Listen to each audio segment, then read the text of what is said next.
Hi everyone. 9 जून 2025 को GST में CBIC की तरफ से एक बहुत इंपॉर्टेंट सर्कुलर इशू किया गया है जो बेसिकली डिन के रिगार्डिंग बात करता है। तो जैसा कि आपको ध्यान होगा कि अगर आपको सेंटर की तरफ से कोई भी कम्युनिकेशन रिसीव होता है, चाहे वो नोटिस हो और इवन अगर आपको कोई मेल भी रिसीव होती है सेंटर की तरफ से, तो ऑफिसर्स को उस कम्युनिकेशन के ऊपर डिन मैंडेटरीली मेंशन करना होता है उसे एक वैलिड कम्युनिकेशन बनाने के लिए। तो उसी डिन के रिगार्डिंग जो एक नया सर्कुलर आया 9 जून को, वो बेसिकली बात करता है कि इस पर्टिकुलर केस में चाहे आपको डिपार्टमेंट की तरफ से, सेंटर की तरफ से कोई कम्युनिकेशन रिसीव हो रहा हो, अगर उस पर डिन मेंशन नहीं है तो भी वो एक वैलिड कम्युनिकेशन होगा। वहां पे डिन मैंडेटरीली मेंशन करने की कोई रिक्वायरमेंट नहीं है, ऑफिसर्स को वहां पे डिन मेंशन करने की रिक्वायरमेंट नहीं होगी। तो क्या ये सर्कुलर बात करता है अब से किस केस के अंदर डिन मेंशन करने की रिक्वायरमेंट हटा दी गई है इस सर्कुलर के द्वारा? तो उस पूरी चीज को हम समझने के लिए डायरेक्टली हमारी स्क्रीन के ऊपर चलते हैं। तो अगर आप देखेंगे तो ये आपका सर्कुलर नंबर 249 है और ये आपका 9 जून 2025 को आया, सीबीआईसी की तरफ से ये इशू किया गया है। तो ये यहाँ पे बेसिकली बात करता है कि जो आपका जनरेशन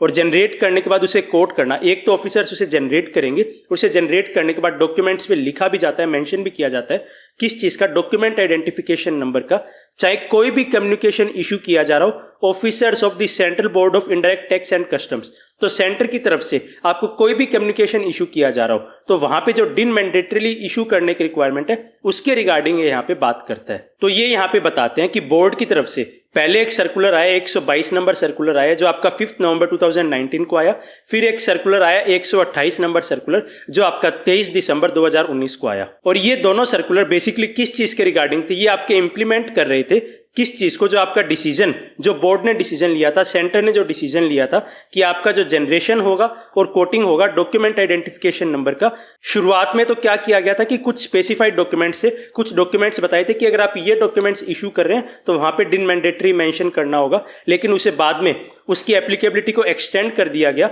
और उसे ऑल कम्युनिकेशंस तक एक्सटेंड कर दिया गया कि अगर आपके सेंटर की तरफ से कोई भी कम्युनिकेशन है उन सभी के ऊपर, चाहे वो एक ईमेल ही क्यों ना हो, अगर वो आपकी सेंड की जा रही है टैक्स पेयर को या कोई अदर कंसर्न पर्सन को ऑफिसर्स के द्वारा सीबीआईसी के, तो वहां पे आपको डिन जनरेट करना होगा और उस डिन को मेंशन भी करना होगा उस पर्टिकुलर कम्युनिकेशन पे। तो इस पूरी चीज का बेसिकली ऑब्जेक्टिव क्या था? इसका जो ऑब्जेक्टिव था वो था कि जो टेक्नोलॉजी है उसे लेवरेज किया जाए ताकि जो अकाउंटेबिलिटी है ऑफिसर्स की जो अकाउंटेबिलिटी यहाँ पे आती है, जो नोटिस वो भेजते हैं, जो कम्युनिकेशन वो भेजते हैं, उसे बढ़ाया जा सके, उनकी ग्रेटर अकाउंटेबिलिटी की जा सके, जो ट्रांसपेरेंसी है कम्युनिकेशन में उसे बढ़ाया जा सके, जो ट्रेड है, टैक्स पेयर्स है और अदर कंसर्न पर्सन्स है उनके बीच में और जो ऑफिसर्स है वहां पे एक ट्रांसपेरेंसी को बढ़ाया जा सके। लेकिन इस केस में क्या हो रहा था, जो बोर्ड है उनके संज्ञान में ये बात लाई गई कि जो डॉक्यूमेंट्स या कोई भी समरी जो जनरेट की जाती है जीएसटी पोर्टल की तरफ से, उनके ऊपर हमेशा जीएसटी पोर्टल की तरफ से ही आरएफएन इशू किया जाता है। जो रेफरेंस नंबर है वो ऑलरेडी उस डॉक्यूमेंट के लिए पोर्टल ही जनरेट कर देता है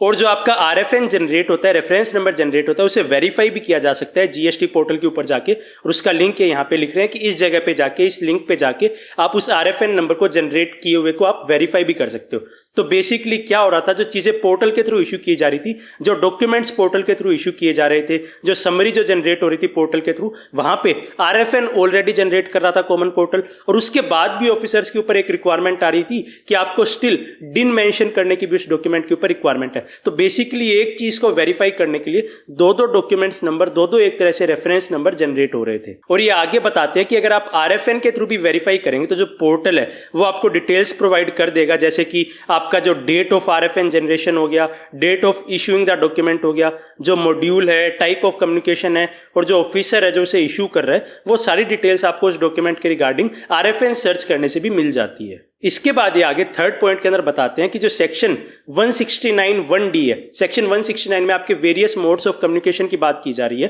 तो सेक्शन 169(1)(d की यहाँ पे बात करते हैं। उसके अंदर क्या बात लिखी हुई है, वो प्रोवाइड करता है कि कोई भी डिसीजन हो, ऑर्डर हो, समन हो, नोटिस हो या कोई भी अदर कम्युनिकेशन, वो आपका वैलिड कम्युनिकेशन माना जाएगा। कैसे माना जाएगा? और इसे सर्व किया जाता है पोर्टल के ऊपर मेड अवेलेबल कराने के बाद। अगर कॉमन पोर्टल के ऊपर उसे अवेलेबल करवा दिया जाता है तो उसे वो सर्व्ड मान लिया जाता है, उसे एक वो वैलिड मोड ऑफ कम्युनिकेशन माना जाता है। इसके बाद ये आगे बात करते हैं जो इंस्ट्रक्शन नंबर 4/2023 जो आपका 23 नवंबर 2023 को सीबीआईसी की तरफ से इशू किया गया था उसके बारे में। तो इंस्ट्रक्शन बेसिकली क्या बात करता था, जो रूल 142 है उसको यहाँ पे मैंडेटरीली कंप्लाई विद करने के लिए, स्ट्रिक्टली कंप्लाई विद करने के लिए ऑफिसर्स को बोला गया था। तो किस चीज से कंप्लाई विद करने के लिए ऑफिसर्स को बोला गया था? तो आपकी जो समरी जनरेट होती है, चाहे वो आपके शोकोज नोटिस की हो जो DRC 01 के अंदर होती हो, या आपके जो ऑर्डर है उसकी हो DRC 07 की हो, उसे बोला गया था कि जो आपकी रिक्वायरमेंट है, रूल 142 आपको बोलता है, ऑफिसर्स को बोलता है कि वो आप सर्व करेंगे electronically on the common portal.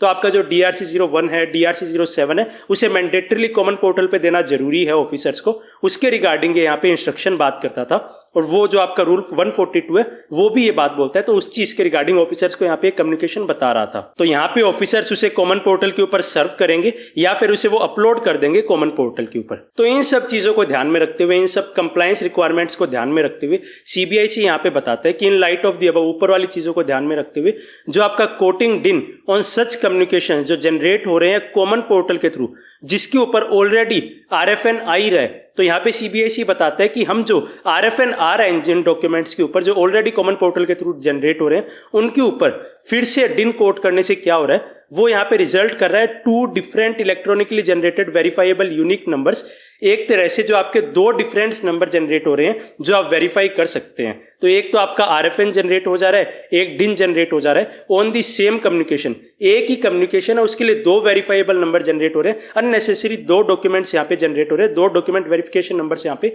Generate हो जा रहे हैं। और ये आगे बोलते हैं कि सिंस RFN है ही, तो जो डिन कोड करना है वो यहाँ पे अननेसेसरी हो रहा है। इन तरह के कम्युनिकेशंस पे डिन कोड करना अननेसेसरी है, अलग से एक काम बढ़ रहा है बेसिकली। तो इस वजह से यहाँ पे आगे चलते हुए चीज क्लैरिफाई करते हैं कि जो कम्युनिकेशंस कॉमन पोर्टल के द्वारा किए जा रहे हैं, जो आपकी कंप्लाई विद करते हैं सेक्शन 169 को, मतलब जो आपके वेरियस मोड्स ऑफ कम्युनिकेशन है उनको ध्यान में रखते हुए, आपके जो पोर्टल के द्वारा जो भी कॉमन पोर्टल के द्वारा जो भी कम्युनिकेशंस किए जा रहे हैं, जिनके ऊपर वेरीफाइबल रेफरेंस नंबर है, RFN है, तो वहां पे डिन कोड करने की यहाँ पे कोई भी रिक्वायरमेंट नहीं है, और वो such communication bearing RFN is to be treated as valid communication. तो अब आपको यहाँ पे ये चीज ध्यान रखनी है कि जो डिन मेंशन करने वाली रिक्वायरमेंट है वो किसके लिए हटाई जा रही है। सबसे पहले तो वो जो कम्युनिकेशन है वो आपके कॉमन पोर्टल के थ्रू होना चाहिए। इसके बाद उस कम्युनिकेशन के ऊपर वेरीफाइएबल रेफरेंस नंबर होना चाहिए, RFN नंबर होना चाहिए, मतलब RFN नंबर भी होगा और उसे आप वेरीफाई भी कर सकते हो। तो ऐसे केस के अंदर जो डिन कोड करने की यहाँ पे रिक्वायरमेंट नहीं रहेगी,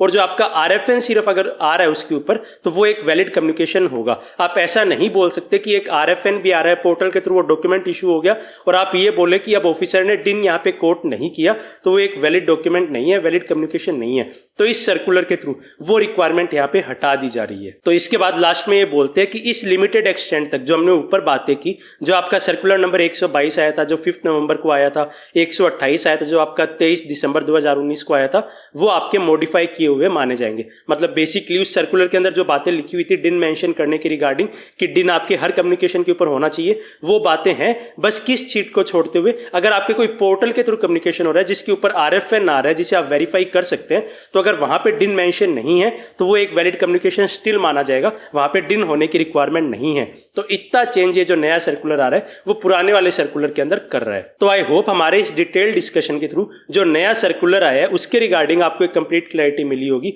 और आपको इस चीज के रिगार्डिंग भी समझ आई होगी कि किन डॉक्यूमेंट्स के ऊपर, किन कम्युनिकेशंस के ऊपर अब से डिन मेंशन करने की रिक्वायरमेंट्स ऑफिसर को नहीं रही। तो आगे जब भी आपको इस तरह का कोई कम्युनिकेशन रिसीव हो और उसके ऊपर डिन मेंशन ना हो तो आपको इसे इशू नहीं बनाना है। तो फाइनली आई होप ये वीडियो आपके लिए हेल्पफुल रही होगी। So thanks for watching and stay tuned.